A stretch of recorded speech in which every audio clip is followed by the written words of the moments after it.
Greetings, Star Wars fans. Today we're taking a look at the Walmart exclusive 3.75-inch Black Series Luke Skywalker Jedi Knight.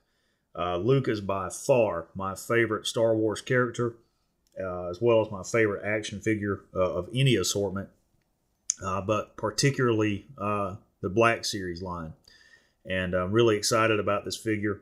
So let's go ahead and take a look at it.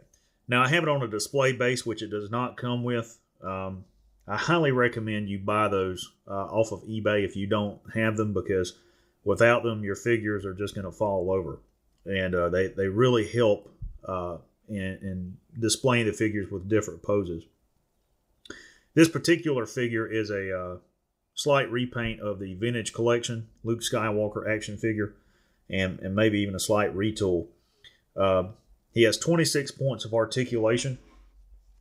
His head is, of course, on a ball joint, has good movement, really detailed face. I like that. He has waist swivel. His shoulders move forward as well as laterally. He bends at the elbow as well as rotate out, and his wrist will rotate. His legs will move forward. He has double jointed knees where they will bend forward as well as swivel out, and his ankles, of course, are on a ball joint. And just a really nice looking figure. I really like the paint apps. The only thing that I would have done different had I been Hasbro is that I would have had that belt buckle painted silver. I don't know if that was intentional or not.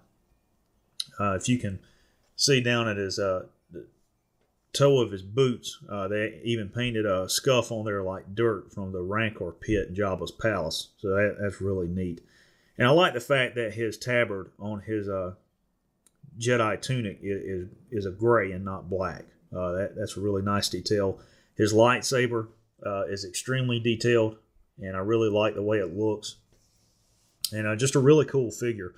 Now, with the Force Awakens line, we've seen a couple variations of Luke in the 5-point of articulation, including from the Jedi duel with Darth Vader in Cloud City, as well as a Jedi Knight Luke. And these were produced because there were planned flashback scenes in the Force Awakens that got cut. They were edited out.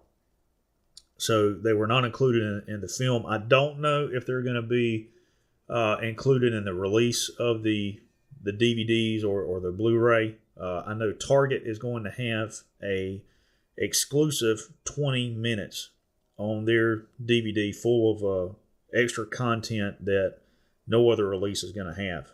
So that might be something worth picking up. But I really love this figure. I've always really admired Luke, especially from Return of the Jedi, because we see him more mature, more serious-minded. He understands the gravity, I think, of what is at stake. He's at a point in his training as a Jedi and his understanding of the Force that he doesn't completely grasp everything there is about the Force, but he understands enough to know that the part that he is to play is extremely pivotal, and that is do or die. So it's a really fundamental episode in the Star Wars saga, and to see him in Episode 7 was just incredible. Now, these Black Series figures in area stores around me and Walmart have been discontinued. They have not been discontinued by Hasbro. The next wave of 3.75-inch Black Series figures will come out, I think, late summer or early fall. That was announced at Toy Fair 2016.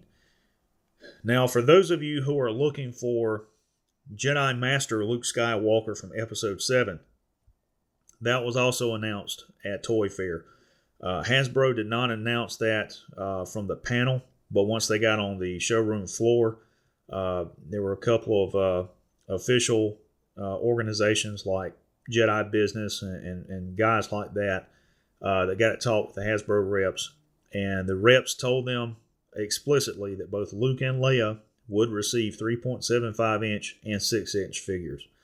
They did not give a time frame for those figures being released. My understanding is the 3.75 inch figures will be 5-point of articulation. The 6-inch figures will, of course, be Black Series figures. Generally speaking, it takes about 12 months from concept and design to production for us to see an action figure. And everything surrounding Luke was closely guarded right up until the very end. So that is probably the reason we haven't seen the figure released already. Simply because Hasbro might not have gotten the character scans and concept drawings or any of that stuff until the film actually hit theaters. So we might not see those figures until the release of Rogue One, but they are coming. So that's really cool. Now, this isn't just a review of Luke Skywalker. This is a review of his apprentice, his daughter. I'll leave you to speculate, call me a liar, what have you. This is really cool. This is the 5-point of articulation Rey and Resistance outfit. I added a Jedi cloak, and just really, really excited about this figure. I really love the facial appearance there and the detail, the innocence and everything. I mean, just really cool. And one of the other things I like about this figure, besides her outfit, is that blaster in a holster. That is just totally reminiscent of Luke in Empire Strikes Back. Still carrying a blaster, but wielding a lightsaber. So that's just really cool. And that vest that she's wearing, that is removable. I just chose to leave it on. But, in all honesty, when films are made, as far as their storyline and, the character arc and that kind of thing, directors, producers, writers, generally speaking, they go with the most logical course of storytelling and action. And everything about quote-unquote Rey in The Force Awakens shows that she is part of the Skywalker family. And George Lucas has always said that these films were about the Skywalkers. This was their story. And even Kathleen Kennedy has said that after The Force Awakens was filming, that this is a story of the Skywalker family. So I would be hard-pressed to believe that she is anything other than Luke's offspring. I just don't see it. There's a theory out there that she was cloned from his hand. That is entirely possible. But even still, she would, be his relative. One member of Lucasfilm has said that she's his sister. I don't know how true that is.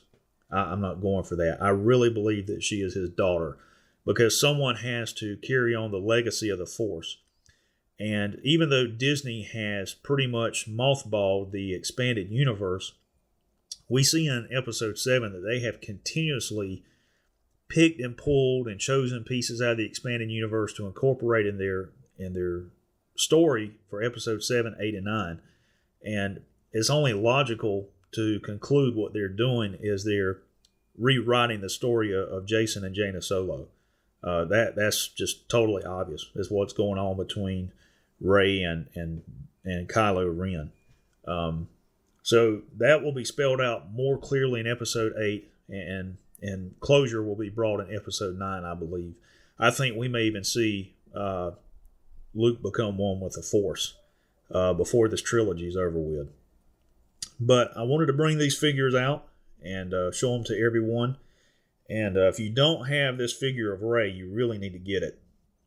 I really want to see this figure in a 6-inch Black Series. I know they're going to release a Star Killer base version of Rey where she has a lightsaber. And I have plans for a custom figure, but I'd like to see one in this particular outfit in a Black Series action figure of Rey. So there you have it, the 3.75-inch Black Series Luke Skywalker and the 5-point of articulation Rey and Resistance outfit. May the Force be with you.